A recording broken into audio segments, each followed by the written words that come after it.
Look at this texture. My God.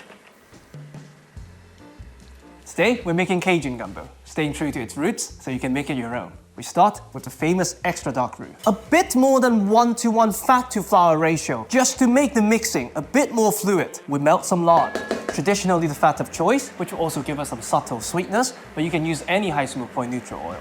Flour goes in, and we mix.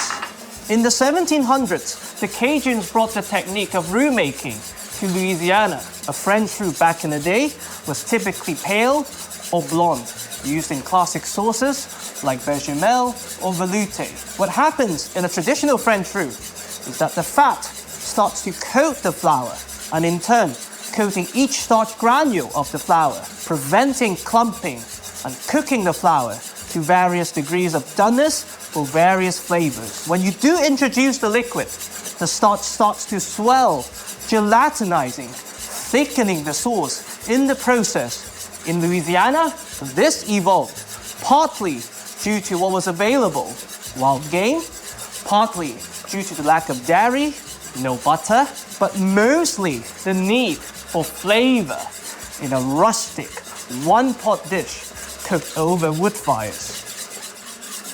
Until it burns. The darker the roux, the more flavor.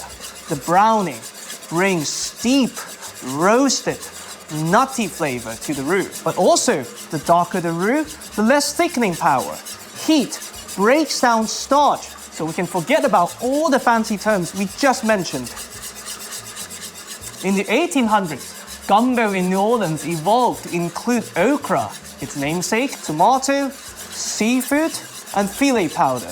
Gumbo in Louisiana stayed with the deep roux and one-pot practice.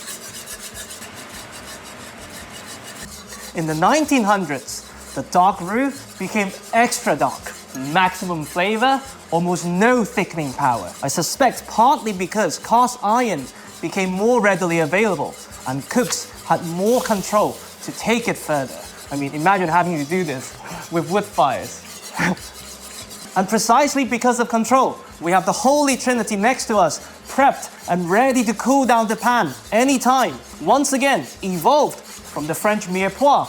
We have the onion, which would give us the savory backbone, subtle sweetness, the celery, which would give us the herbal notes, and the green bell pepper, giving us the wonderful earthy sweetness. Now we have the Creole gumbo color. Let's take it to Cajun.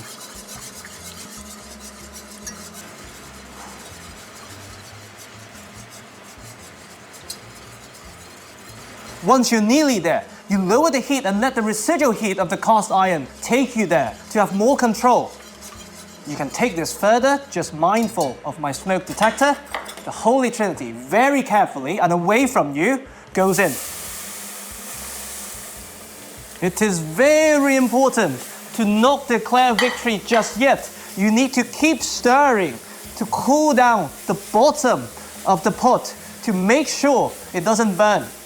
You breathe, and you allow the residual heat to rapidly evaporate the water content of the Holy Trinity, concentrating those flavors we mentioned earlier, and for them to take on the smokiness of the beautiful dark roux you spent the last 30-60 minutes working on.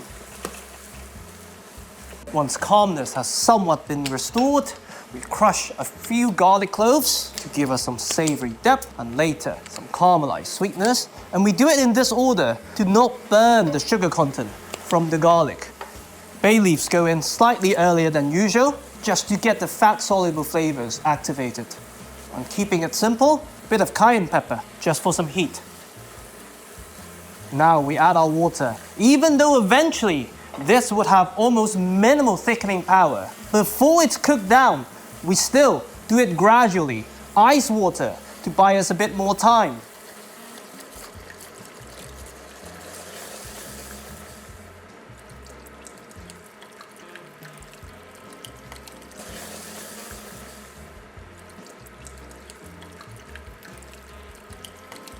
Now, we have a base that is quite close to the olden days. Let's talk proteins. So what was used? Wild game, rabbit, squirrel, duck, fresh sausage made from pork trimmings, all of which extremely collagen rich, No amount of supermarket chicken could replicate that.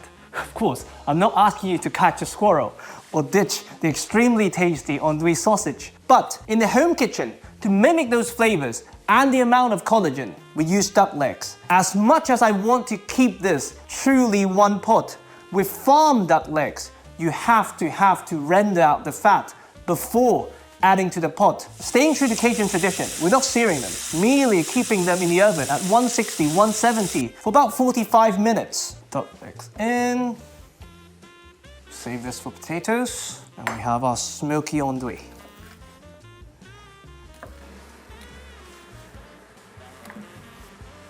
Top up with water. Season generously with salt, black pepper. And we simmer until tender, about 3 hours.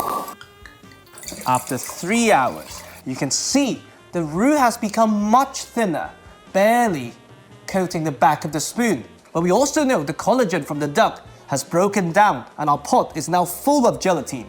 So we simply let this reduce without the lid for another half an hour. This way, you have a lot more control and you don't have to mother your pot for half a day. After half an hour, we have one of my favorite dishes of all time. This is Thank You Very Much, Louisiana.